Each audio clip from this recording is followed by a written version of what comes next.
Hi friends, this is 1 Minute Javascript. In JavaScript interviews, you may be asked to write a program to check whether given word is a palindrome or not. A palindrome is a word, number, phrase or other sequence of symbols that reads the same backwards as forwards. Most of the people know the logic, but I have seen many people have struggled to implement that. The logic is, first we need to reverse the word and compare with the original word. To reverse the word, I have seen people trying to use reverse method directly. But we don't have a reverse method in string, so it will throw error.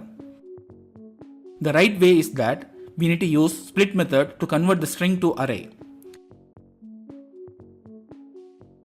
And then we can use the reverse method in the array.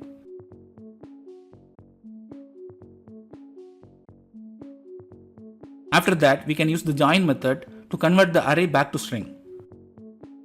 Now we got the reverse string. We can use an if condition to check, but it is giving us false because we haven't ignored the case. So we can convert both the string to either uppercase or lowercase, and then let's compare. Now we can see it is giving true. Okay, sometimes you may get a more difficult challenge. Instead of string, the interviewer may give you a number. You can easily use methods like toString to convert the number to string and then follow the above approach. But you may be asked not to convert the number to string. In that case, we can do a different approach to reverse the number. Let's declare two variables first. The idea is to extract the last number using modulo operator and then multiply the reverse number by 10 and then add this extracted number. And from the original number, we need to remove the last number. We need to do this until we get 0. Therefore, we need to do this inside a while loop.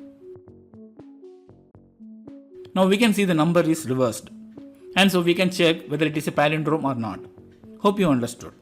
See you in my next video. Thank you. Bye.